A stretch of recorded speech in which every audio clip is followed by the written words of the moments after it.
2014 Speaker Series. I am Tim McLaughlin, and we're welcome to Landmark College. Brad Fay is one of the world's premier word-of-mouth marketing experts. His book, Face to Face, demonstrates how in-person social networking, not online marketing, is secret to soaring revenues. Even in today's digital world, 90% of recommendations that lead to customer action happen offline. The book reveals secret to harnessing this power and showing readers how they can impact, how they can spread the word about their products and brand faster at the speed of Facebook with far greater impact. The American Marketing Association Foundation announced Ed Keller and Brad Fay's The Face-to-Face book, Why Real Relationships Rule in Digital Marketplace, was a co-winners of the 2013 Berry AMA Book Prize for the best book in marketing. And now if you guys would like to join me in welcoming Mr. Brad Fay. Hi everybody. Thank you for having me here. It's really a pleasure to be here. The last time I was here was to celebrate the life of my father, Dr. Robert Sergeant Fay, who I think you know was a teacher here for a decade. How many people ever knew my dad? A lot of you. Great. And how many of you have seen his photographs? Dad's passion was photography in addition to teaching. His two great passions came together here, and I think you may have seen in the basement of this building is a display of photographs that he took about Landmark College and Landmark College people that was done on behalf of the 25th anniversary of the college some years ago. And so they're still there. If you haven't seen them, I encourage you to do so. Landmark College was an amazingly special place to my dad. And I think for him, it was about helping people find their voices. My dad wrote, and he was passionate about his photography, and he knew that the key to fulfilling your potential was to learn how to express yourself. And it didn't matter how you did it. And for him, it was about art. And I think what he and I have always had in common, was our desire to understand people. For him, he understood people through art, and he did it one-on-one. I'm also very interested in the subject, but I go about it a completely different way. I'm interested in looking at millions of people all at once and doing it on a sort of scientific basis. And what I'm going to share with you is some of the things that I've learned about people.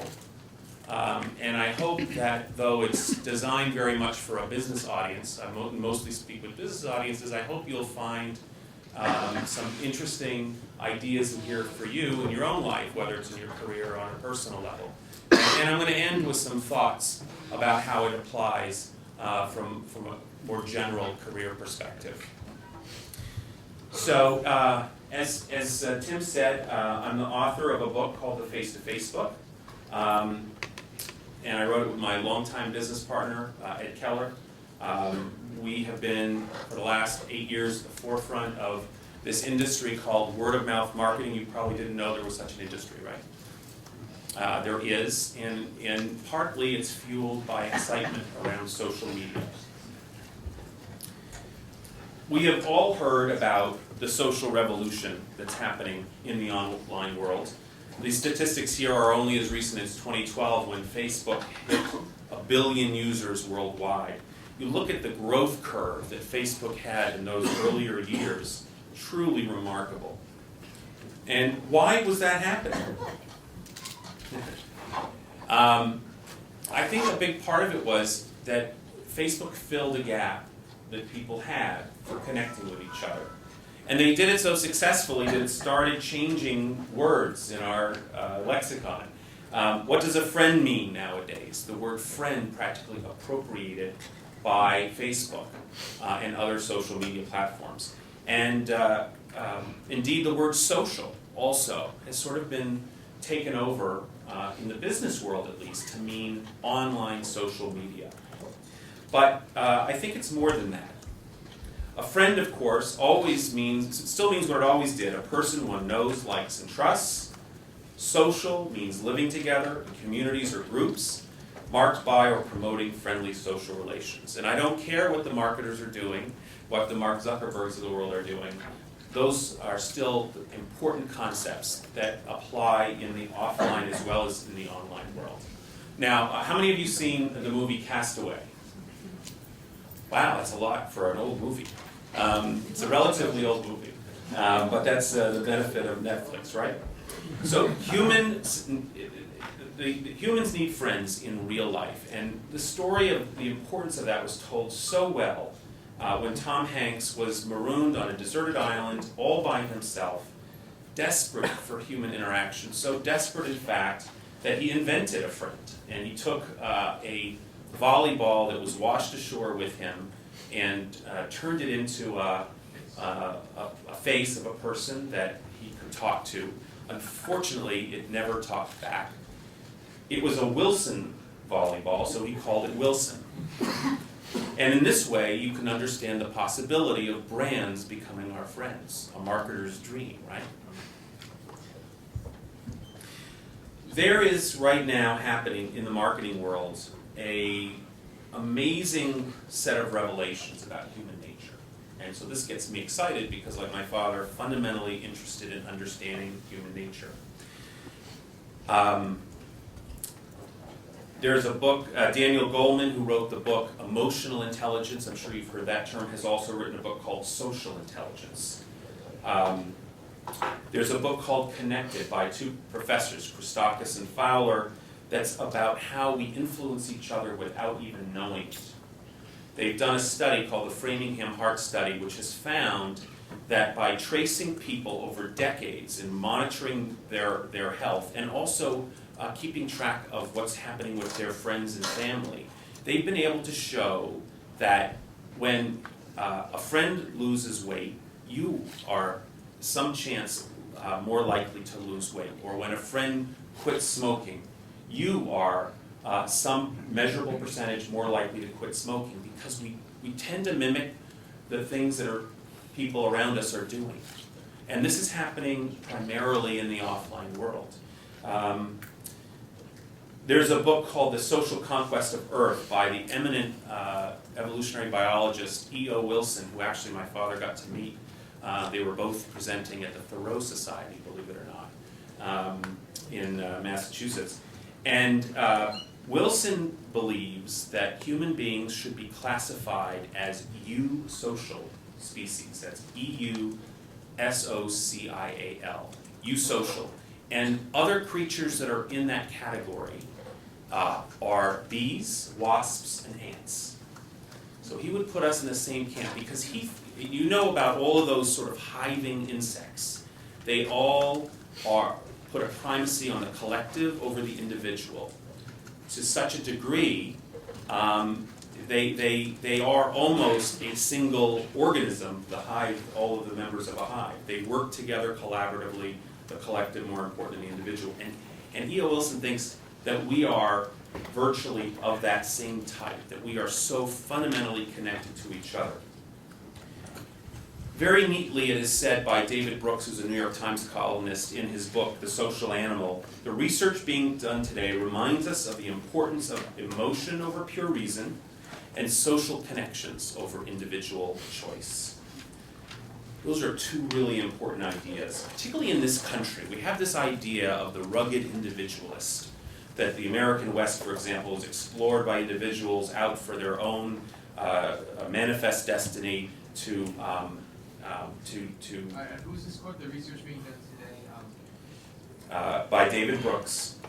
This is what he's written, and he's summarizing the research of many people. And so what we're learning, and marketers are learning this too, is that individuals don't make decisions based on purely rational decision making. They make them based on emotion more than reason, and in fact, very often our rational mind has the job of rationalizing why we did something for purely emotional reasons, because we don't like to admit we're so emotional. And then secondly, that we're influenced by the people around us, that social influence is so powerful. So as we start to learn these new things about human nature, it really has to change the way businesses behave and the way they think about their strategies. And that's what this is really very much about. It's what our book is about. The world of science is revealing we are hardwired to be social. So in the book, which is available outside, it's very nice of the bookstore to do that, we say that the marketplace is highly social, but not because of particular technologies like Facebook or Twitter, and that the most effective social brands put the consumer, real people, at the center of their planning, their strategies, and their execution. There was an important academic paper published in 2013 in the Journal of Marketing Research. Now, an academic publication like this means it's peer-reviewed. That means very serious research was done and was evaluated by other academics before it was published. It was done by some people that I know, Mitch Lovett, Renan Perez, and Ron Shar. Two of them are now in Israel. And they wanted to understand, how does consumer communication differ when it happens online versus offline?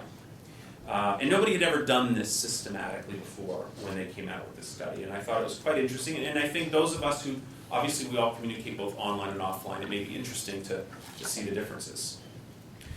So when they looked at why people were communicating about brands online, they found that the number one reason they were doing so was social signaling. And by that they meant that they wanted to tell the world something about themselves in talking about the brand. So it wasn't just, here's a great product, you ought to try it. It's, here's a great product, and I'm smart enough to know about it, and I would love for you to be aware of that. And, I've done this, I'm sure all of us have done this at some time.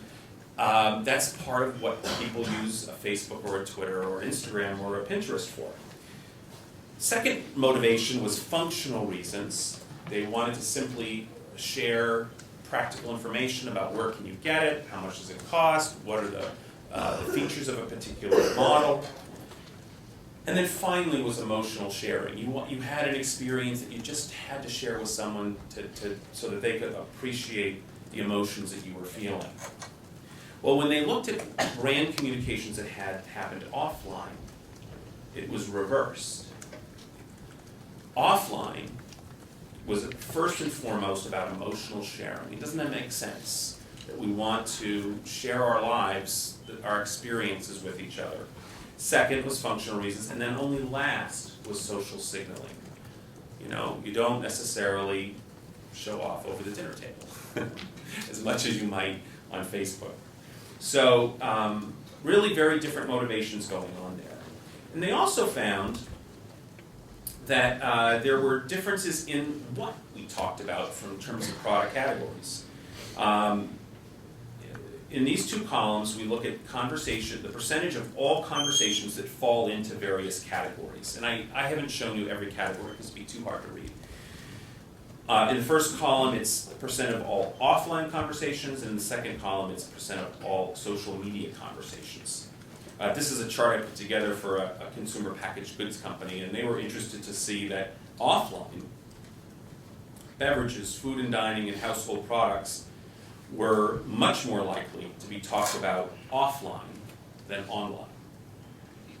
And if you think about it, why would you go online to share something about a soft drink or a flavored tea or something as much as you would tell somebody sitting next to you across the table from you? Food and dining, you're deciding where to go out for dinner with your friends, you're going to talk about the dining choice, and probably face-to-face, but you could do it online too. Meanwhile, in social media, topics that were much more talked about were cars, media and entertainment, huge at 32%, and then technology products at 17%. If you add up those three categories alone, it's 2/3 of all the online conversations fell into those categories. So if you're in those categories, big opportunity online. If you're not in those categories, maybe not quite as big of an opportunity. The thing about media and entertainment, 32%, really a big number there. What we find is that social media increasingly is a companion to watching TV. That as you're watching TV, you are sharing that experience with people who may not be with you. So it's really an important extension of the television viewing experience. Everyone's been very quiet. Are there any questions? Yes? I was just going to give you an example. Yeah. One of the biggest ones, as of right now, the NFL is using that, using Facebook. Majorly, they've signed a contract with Facebook to share with the new trending profile with certain games that they want to profile between people that are online, Mhm. that are watching on the online set networks versus people that are on TV. Mm-hmm. Yeah, although, yes. And also, I'm not sure if to say YouTube, even though YouTube might not be exactly counted as a social media, here's the idea of them, like, they often will broadcast live events, like last month when Temple Grandin visited, they videotaped her performance live on YouTube. And I'm pretty sure at some point they taped Obama as a Vietnam oration or something. I think they are. YouTube is part of social media for sure. It's a great way to share video content with other people. Right, I should say YouTube, although it's not generally described as a social media, they also use that thing of just streaming things live to share with others. So the thing that surprises so many people, and I might have quizzed you on this, except it was in the introduction. 90% of word of mouth is still offline. Most people cannot believe it. That 75% of conversations still happen face to face, hence the title of our book. Another 13% are on the phone, and 10% are online. And that breaks into 4% for IM or text, that's instant message or text, email 3%, and social media at 3%. So that's interesting too. Just 3% of all conversations about brands are happening in social media. So we keep telling marketers to not think just about social media if they want to do social marketing. And I see a question there. Does that include groups of all ages? Because would that pie chart break up differently if... Good question. The online number will roughly double for teenagers and early 20s. But still, it's about 70% face-to-face. So even among that group, while they are much more online oriented, it's still heavily face-to-face. And we happen to have the United Kingdom here as well. We do research in both the UK and US on a continuous basis, and I'll tell you about the methodology in a minute. But their face-to-face is even higher at 83%. So now, one of the things you might assume, and this relates also to the age question, is, oh, okay, let's talk about the people who are actually on something like Twitter. They must be completely different, right? Because they've got Twitter, they use it, they must be tweeting all the time. Well, it's kind of amazing how similar Twitter users are to everybody else. 71% of their conversations are still happening face-to-face. 13%, a little higher, is happening online, and 4% versus 3% is happening in social media. But still, they're not completely different. People on Twitter are, in many ways, like everybody else. They are younger, though. So we looked also at a trended basis. We've been doing research for now 8 years on this topic. And what we find is that over time, in the United States, we show here, face-to-face conversations have remained in roughly the mid-70s, 70%, throughout that time period, with very little evidence of a decline. United Kingdom even higher, and also pretty stable. But look what is changing. The technologies that people are using to communicate are changing. So on the phone, voice-to-voice is on a steady decline. And meanwhile, those conversations are being replaced by instant or text message in the blue, social media in the green, and email, by the way, is also declining. In fact, we'll just zero in on it a little bit. You can see it better. The percentages are low, but in terms of the directionality, it is changing. And that social media line trend, look at that. That's a pretty sharp angle, actually. Starting from a low place. It's like roughly 0.5%. So more like 2 bits. So let me tell you how we do this research.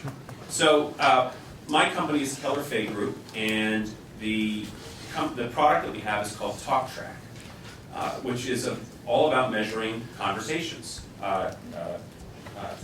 talking, both online and offline. So it's all forms of word of mouth. All people, ages 13 to 69 actually, all dimensions of their conversations. We want to know, is it positive or is it negative? What's the influence of media of different kinds? We identify the media audiences that they are part of, so we can link conversations to media. We cover all brands in all categories. I should say all categories, almost all categories. And from all points of view, we find out who's giving the advice as well as who's receiving the advice in each conversation, so we can understand that aspect as well. And we've been doing it since 2006. We do 36,000 interviews every year. That's spread out evenly across the whole year. And that means it's about 350,000 conversations we're tracking annually, and we started it in the UK in 2010. So we're collecting a massive amount of information. This data is being inputted in, via surveys. And let me just describe, if you're participating in the study, what it would be like. You would first be approached by email to participate in a study about conversations. If you said yes, you would be asked to download and print off a 2-page diary that was really a note-taking device. You write down how many conversations you had in each category: automobile, technology, telecom, food and dining. And then at the end of the day, you'd be asked to take a survey where you'd put in how many conversations per category, which brands came up in each conversation. And then we'd ask you more further detailed questions on a very structured basis. And this is a pretty massive research effort that we've been doing online with consumers 13 to 69 since 2006. And it allows us, with all that information, to draw big conclusions about how conversations happen. So when I said I take a different approach than my father to understanding human nature, it's by interviewing huge numbers of people and taking all that data and collecting it that I find really an exciting way to do it. So what I'd like to share with you now is some of the advice that we give to marketers from our data about how they can improve their marketing. We start off saying the social wave, how should marketers ride it? So we tell them there are 3 most important things to focus on. First, start with your story. You need to have a story that people will want to share with other people. It sounds simple, but it's not. And it's the really hard part of creating products and doing marketing. It's really having something worth sharing. It raises the bar for marketers because they're counting on people sharing those ideas. Secondly, you need to tap the right talkers. You've got to figure out who are the right people to start this conversation for us. Who's going to carry our message? Who's our target market for social influence? And then third, choose your channels. And it's important that this is third. Choosing your channels means, am I using TV? Am I using radio? Am I using magazines and newspapers? Am I using social media like Facebook and Twitter? Too many times marketers say, we need a Facebook campaign. And they haven't really thought through why. What's that going to do for us? Are we really going to make an impact with that? Brands are sort of getting over this now, but they used to be focused on getting as many likes or fans as they could because they thought that was going to be really valuable to them. And once they got more than anybody else, they looked at themselves and said, wow, okay, great, what do we do now? And so choosing your channel should be the third priority.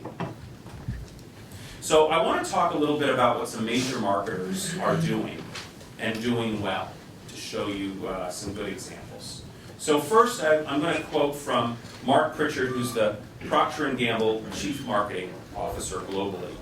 And he says, we may have fallen in love with the technology and have taken our trusted friend, the idea, for granted. And what he means is, when we are communicating and using high technology, the technology is not as important as the idea that we're trying to communicate. Let's get that right first, and then we can figure out the other parts. So I want to show you an example, and this is an example that's a few years old.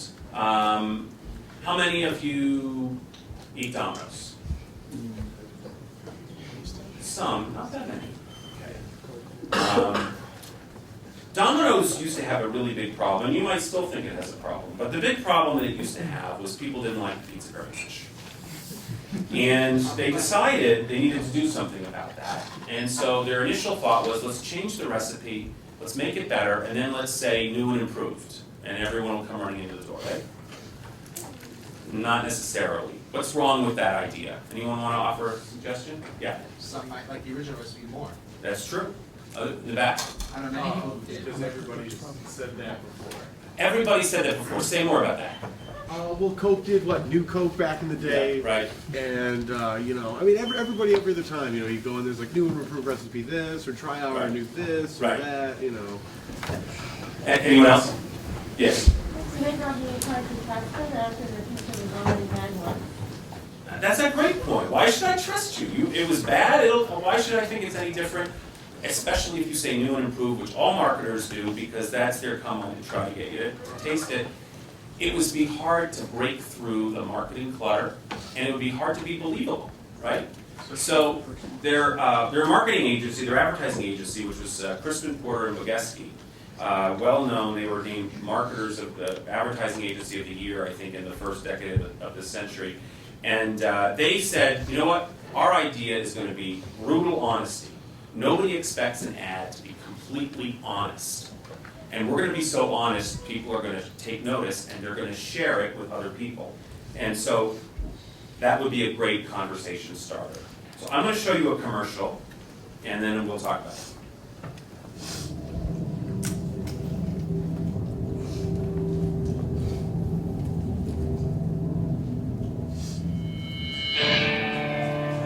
We're going to see Claudia. She has no idea we're coming. She said some pretty harsh stuff about our old pizza. We're going to bring the new pizza. Let's see what happens.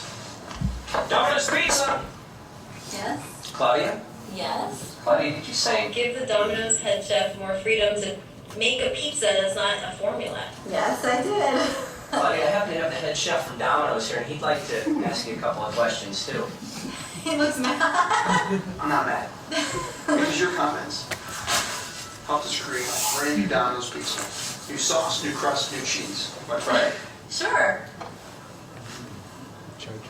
Looks good. It's actually really good. Is there enough cheese on it? Lots of cheese. Lots of cheese. It is very good. No, you're not just saying it because the camera's... No, I'm I really... mean, we want the real Claudia, the one we saw on the tape. You can't see the sauce through the top. It's really good. You guys, I'm so impressed, really. I can't believe a company would do that. I'm so really impressed that you guys really took it seriously. I can't believe you guys listened. So what do people think of that? Interesting. Yeah, likely fake. How many people think that was likely to work? Only 3. Wow. I hate to tell you, but it was hugely successful. Their stock price soared, their market share soared. It was enormously successful. And the reason was that, first of all, you know, they were pretty blunt about how bad it was before, right? Which you don't expect in advertising. So that made it, they earned credibility with that. And then the second thing was, they showed a real person. They even had that sort of hidden television video of her in a focus group talking about how bad it was. Showing what comes across as an authentic, real person is sort of a form of word of mouth. And you just happen to be putting it on television. So that was really successful for them, and I think it's because they had a story, which was, our pizza was terrible, and we fixed it. We really did, and we're honest enough to tell you about it. That was talk-worthy. That was something that people were willing to share with other people. It seemed kind of forced, though. I can just tell you the results. So, huge success. As the chief creative officer at the time, Rob Riley said, if you've got a great idea, people will talk about it. So the idea is the first thing to focus on. Second, you want to tap the right talkers. And at my company, we identify a group of people we call the conversation catalysts. They are 1 out of 10 people who are most involved in spreading word of mouth. You might call them influencers or influentials. How many of you know somebody who you just think is super influential at introducing you to products and services? How many know something like that? So tell me about the person. They're constantly looking for like new and innovative styles that fit what they're interested in, and then they're willing to do like the research and the background checks to see like, is it legit, and then when they test it out, they find out if they like it or not, and then. And do you trust that person? Yes. Why? Because their results, like, they're consistent. Right. And the results have worked for them, and then I try that, and I see if I like it or not, and it's been consistent. Right. So there are people like that, and there's actually quite a lot of them, and everyone at some point in their life, in some area or category, will be influential for sure. But there's some people who do it routinely. We find that they engage in 2.5 times the amount of word of mouth as the average person. The average person has about 10 brand-related conversations a day. These people are having 25. Pretty amazing. And they have, from a marketing perspective, almost 4 times as much value socially to marketers as the average person. So one way is to target these people. We measure them based on how large is the network of people they talk to regularly, either online or offline, and also how frequently are they engaged in recommending. And then we also look at the degree to which they do product research. So that pretty much follows a lot of the things that we just heard that are important factors. But there's another way to think about influencers too. And here, I'm going to show you an ad that was extremely successful. It was the most viral TV commercial of 2011. Most of you are chuckling if you remember it. This is an ad that recognized that in men's personal grooming products, the influencer is often a woman. And you wanted to get the woman engaged in conversation that would encourage the man to change his purchasing. So this is what they did. Hello, ladies. Look at your man. Now back to me. Now back to your man. Now back to me. Sadly, he isn't me. But if he stopped using lady-scented body wash and switched to Old Spice, he could smell like he's me. Look down. Back up. Where are you? You're on a boat. The man your man could smell it. What's in your hand? Back at me. I am. It's an oyster with 2 tickets to that thing you love. Look again. The tickets are now diamond. Anything is possible when your man smells like Old Spice and not a lady. I'm on a horse.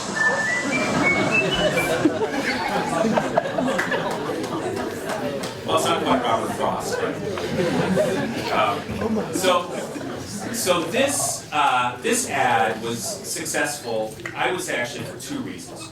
One was what I said before, is it identified that it was often a woman who was the influencer for men's grooming products, and you wanted to sort of activate the woman to have a conversation with her significant other about the subject. And secondly, because they recognize that very often a man and a woman would be watching television together, and you could catch them sitting on the sofa, looking at the same screen, and you had a great opportunity to engage them in a conversation right on the spot. So he says, look at your man, now look at me, look at your man, now look at me. Sadly, he isn't me, but he can smell like me. How does a couple, the first time they see that, not have a conversation about something from that ad, right? So that was a great way to activate social influence. And it did so incredibly successfully. It got a lot of credit for being the most viral ad online on YouTube. But that ad didn't have that online success without having TV first. TV had to start it, and that's what got it going. And Tim, I saw you had a question a while ago. Yeah, I was going to say, the other thing they use is a lot of ads that's why the Super Bowl ads are so expensive, because they put so much emphasis into that, because they know so many people are watching. Right. The other thing they add in is humor. So they get people, if you both couples are laughing, you're like, oh, that was funny. You remember that? So it's not just talking about it there at the coach when they see it, but later on they recall the humor and they share it with their friends. Right. And that also Humor is a great device to use, and you mentioned the Super Bowl, so I'll just expand on that. My company does a Super Bowl study most years after the Super Bowl. We've done it 7 times. And actually, what we found, most marketers who do Super Bowl advertising are doing it because of the buzz they're going to generate, right? All these people watching it all together, a very social kind of environment. Half of them don't get any increase in word of mouth as a result. They make all kinds of mistakes with their ads. They're focused on being funny for funny's sake. and not in what will actually move the product and get people talking about the product as opposed to the commercial. A lot of people, for example, remember the Super Bowl ad that Betty White was in a couple of years back, right? Not as many people remember what product was being advertised. I hear it, yes, Snickers. But a lot of people will forget that until you remind them, because it was great for Betty White. It was more talkable for her than it was for Snickers. I see a question in the far back. Because the key point was smell, and because the presentation of smell was through somewhat bare body and a pleasing physique, I would be curious to see how many people felt some degree of sexual innuendo throughout the ad. I'm sure that was part of it. Yeah. So sex sells, so does humor. Both. They had both. All right. So moving on. So you also need to choose the right channels, and I want to talk about this for a little bit. Because this is a lot on this chart. I like to say that all media are social. And the reason I say that is when we ask people about a conversation they've had about a brand, we ask them, did anyone refer to any information source where they'd seen or heard something about that brand? And more than half now tell us yes. And this is a list of the different marketing channels that get referenced in conversations about brands. And at the very top of the list are two items related to television. So television is a social medium. And so is the brand's own website, and the in-store displays and videos, and the coupons or circulars, so you can go on and on down the list. In fact, social media is closer to the middle of the list as something that activates conversations about brands. So I think all media are social, and in fact, I go further than that and say the only way advertising works is by provoking some kind of conversation.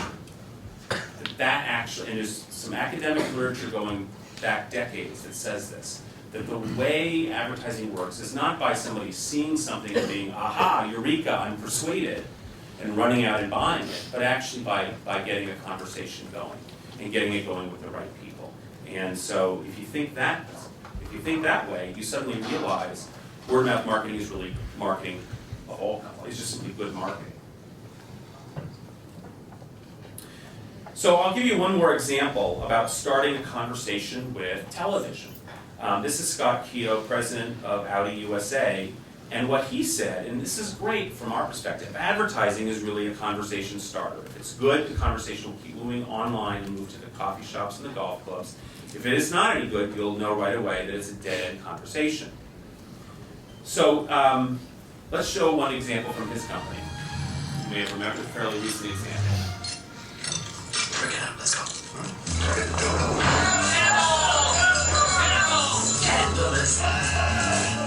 Morning, 2 boys going for a stroll. Release the hounds.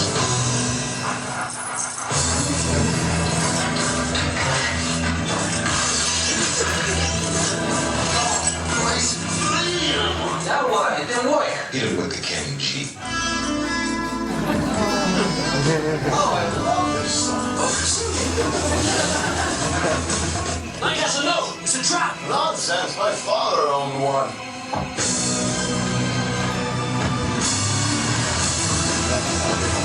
Goodness, I've been hoodwinked.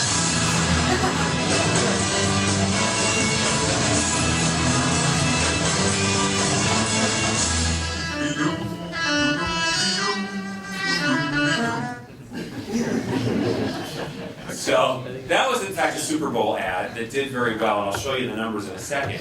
And of course, it had a lot of different funny elements to it, but of course their point was to indicate that Mercedes was sort of for the old stuffy type of luxury, and Audi was for the modern luxury. It's a kind of a complicated conversation to get started.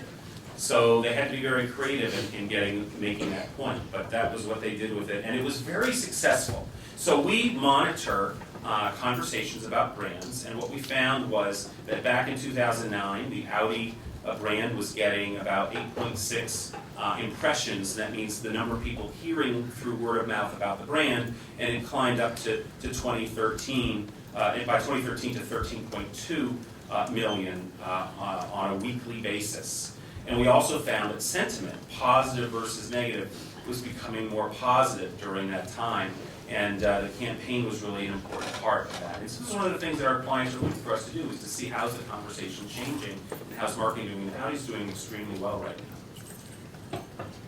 So I probably sounded a little bit like a downer about digital, but I'm not. And in fact, while offline word of mouth dominates, what we're seeing is that digital is having an increasing role in stimulating those offline conversations. So many word of mouth conversations include reference to some digital information source. I showed you this chart before, but I'll point out these are all digital types of items that I've circled: company website, internet ad, other website, so forth. And if you add all those items up, it's a rising percentage. In the United States, it's gone from around 11-12% of all conversations being involved with digital channels, up to almost 25% now. In the United Kingdom, it's even higher. The United Kingdom, where there's more face-to-face conversations, digital's more important, providing content to those conversations. So more and more, especially with digital devices now, we're able to go online together in mid-conversation to explore new things that we're interested in, to follow up on our conversation. So the whole barrier between online and offline is falling down.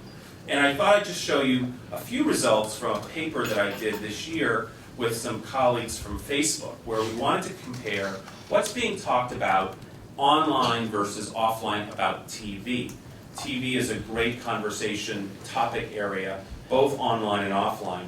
So here's our top 10 list from last year of the most talked about shows on television.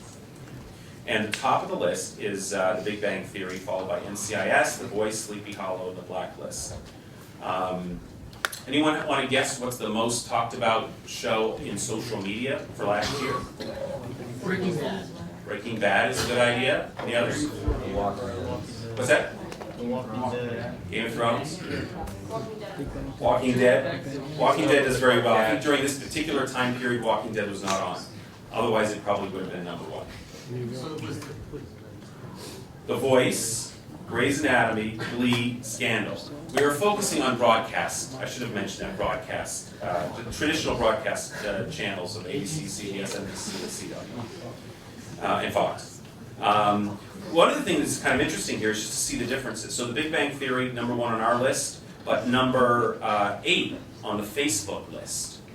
One of the things that we found is that sitcoms are just not that frequently talked about in social media. It's not as easy to post something from a social media, in social media from comedies. Meanwhile, criminal, let's see, what's that? Let me show you. These are the ones that were very low on Facebook, but quite high on our measure. A Modern Family and Survivor, 40th on Facebook, very high on our measure. Does anyone want to guess why Survivor would be so low in social media? What's that? Yeah, it's a much older audience. Much older audience. That's a key factor. Exactly. It was the first reality show. And then look, well, we didn't look at sports for this purpose. So look at, now, meanwhile, Brad Fay Group had very low ranked shows like Criminal Minds and Glee, but they did much better on Facebook. Any theories about why that might be? Yeah? I think it's easier to share a 2 to 3 minute video about a song rather than like a 10 to 15 minute segment of a show. That's a good point. That's a very good point. One of the things that we found is that reality shows do really well on Facebook, and not quite as well offline. And also we found that sitcoms do really well offline, but not as much on Facebook. So that's a factor. And we saw some big age differences. If you look at these female is the pink, blue is the male. The Facebook is much more female skewing, so female shows, so Glee, one of the reasons Glee did so much better there. And then also what we found was that the age difference. So offline was much older. On the far right, you see the very light colored boxes. Those are 50 to 69 years old. A lot of offline conversation from people over 50 that's not happening on Facebook. And the other thing is, I think, is the power of a moment. And here we saw Glee ranked 3rd on Facebook, 21st on the Keller Fay measure. And the reason was that this was the season when they had the Corey Monteith tribute episode.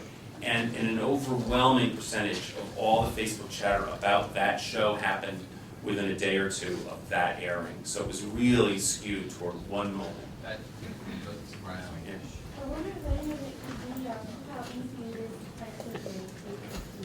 That could contribute to it as well, sure.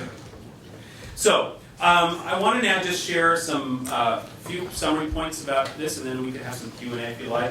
So, first, we are influenced by other people more than we realize.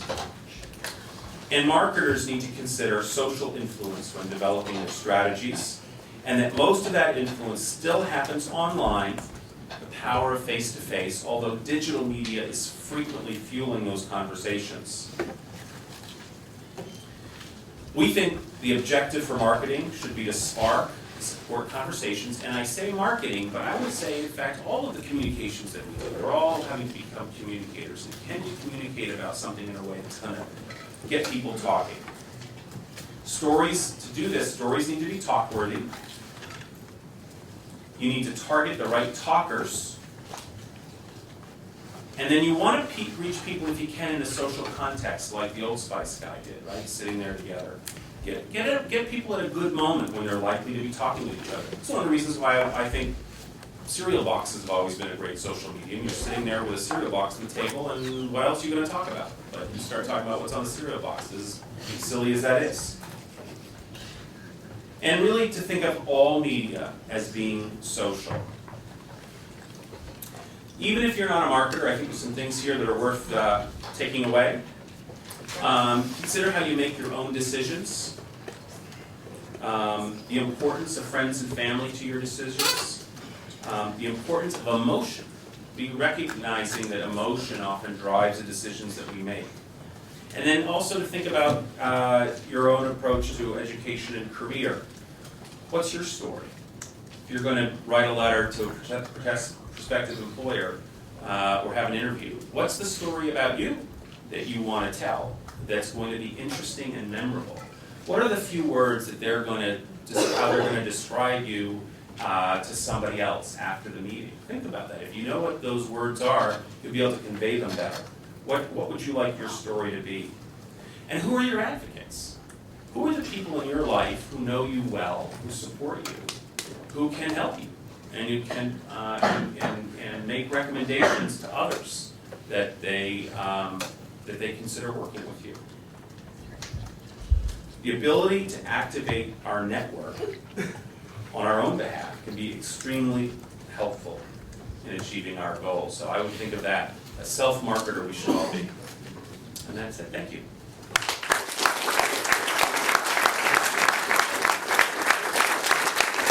So I'm supposed to let you all know that there are books in the back. I'm happy to sign books if you want to buy a book.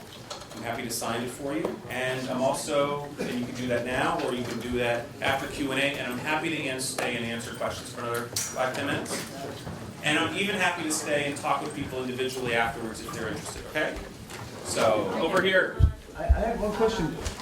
You said the average person has 10 brand conversations a day. What is a brand conversation? So a brand conversation, it's a good question. A brand conversation is where you're having a substantive discussion about a brand. It's not a passing reference like, I'll meet you at Starbucks. That's not a brand conversation. But if you're talking about Starbucks and their policy on sourcing coffee, then that absolutely would be. Or whether you like it better or less than Dunkin' Donuts or something like that, yeah. So it's not just a casual It's mention. not a, yeah. Look at my new Rolex or something, doesn't qualify. Well, that might. I mean, if you're at that point, you're kind of showing it off, and you're sort of advocating for it. But yeah. Yes. You talk about, I hear a lot about reaching the key influencers, but no one really talks about how to actually get to them, how that's done. Yeah, that's a really good question. So there's several ways to do it. One is, I think any marketer should assume that the people who are calling their company are influencers. The people who are visiting their website are probably influencers. Influencers have a tendency to raise their own hands and bring themselves to your attention. So that's the first thing. That part of it is relatively easy. It also, though, is a lesson. Treat the people who are coming to you like gold, because they are self-identifying themselves as interested and caring. They have an issue, maybe. They're looking for something to share. You really want to value them a lot. The second thing I would say is that we know certain things about influencers. They have certain types of media they like, and you can advertise for them through different media. One thing that we know is true about influencers demographically, although they're mostly like everybody else, they tend to be higher educated. They're very big on print media. Even today, I know that a lot of people think print media is sort of passé, but actually the people who are still buying and reading magazines and newspapers tend to be the more influential types of people. Yeah. Could you give me a sense of whether this seems accurate? There's only one connection between product and the people, the consumer, and it's advertising. The first job of advertising is to go into the head and shut off critical thinking. The second step of advertising is to then find the button inside the person appropriate to that product and push that button.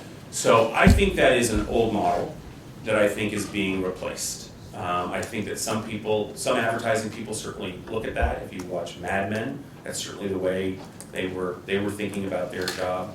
But the smarter marketers today, as in the case of that Domino's commercial, I think, are trying to actually communicate something to particularly the people who care about it. One of the things that I remember going to Detroit a number of years ago and speaking to some people who were in the car advertising industry. And one of the comments they made was, of course, we're aiming for prospects. The people who pay the most attention to our ads are people who just bought the car, and that's just a waste. In fact, I would say it's not. The people who just bought the car are the people who are going to turn around and tell their friends and neighbors, hey, you should check this out. You should get one of these. And that's far more valuable than any ad. So actually, an ad that reaches the recent buyer and gives them language and motivation to recommend it to their friends is doing a better job than the one that's turning any critical thinking off. I wished you had taken a hand count of reaction to the Domino's ad to see how many people actually thought that ad was credible and believable. Well, I would say that they kind of indicated to them that it wasn't. That's what I took away. That most people said they didn't think it was going to be successful, which surprised me. But in fact, it was hugely successful. Do you think also that could have been because they saw multiple ads on that theme, not just that one? So it wasn't just that, yes. like kind of stacked. Yeah, that was certainly one of several executions that they had, but it was all around the same idea, which was to sort of fess up. Yeah, we were bad, and we've been found. Right, but if that one seemed hokey and unbelievable, but then they saw two more with different people around the same time because it was their campaign, then it was... Right. Yeah. And, I think also we have a very smart group here that's doing some, psyching out the ad a little bit. But look, all I can say is the proof is in the dough. They sold a lot. Yeah. I have a question about when it comes to small businesses and their credibility, how do you put that across in more face-to-face marketing, social media marketing, especially when it has to do with like fitness industry type stuff? I don't know if that question is too specific, but well, I'll say a couple of things about smaller businesses and local businesses. So one thing that we find is that smaller businesses automatically are more popular than larger ones with their customers. the obvious example is small local banks get far higher satisfaction scores than big national banks. And the reason is people are able to go into a branch, people, they are recognized, they're said hello to, they feel like they have a personal connection to the branch manager who actually matters. And so there's a tendency in that direction. Every small business, I think, has a leg up in having credible word of mouth as a strategy. Beyond that, for any particular industry, I mean, it's really about valuing your current customers a lot and trying also to identify the ones who are more able to get you additional customers. One controversial strategy is to reward referrals. I say it's controversial because a lot of people sort of feel that that's somehow almost dirty, that you're paying someone to bring me a customer. That's not very authentic, not honest or something. A better way, the truth is that your best customers are eager to help you be successful, and they just want to do it for the sake of doing it. You need to help them know what would be valuable. And sometimes local businesses will have an event, where a bring a friend event. I think a big thing that fitness centers do is actually give out free passes to customers. That's totally a word of mouth strategy. The idea is you've got a friend, a sibling, a coworker who you're trying to, who probably would like to be at a fitness center, and they've got a free chance to go with their friend, and maybe they have a good experience.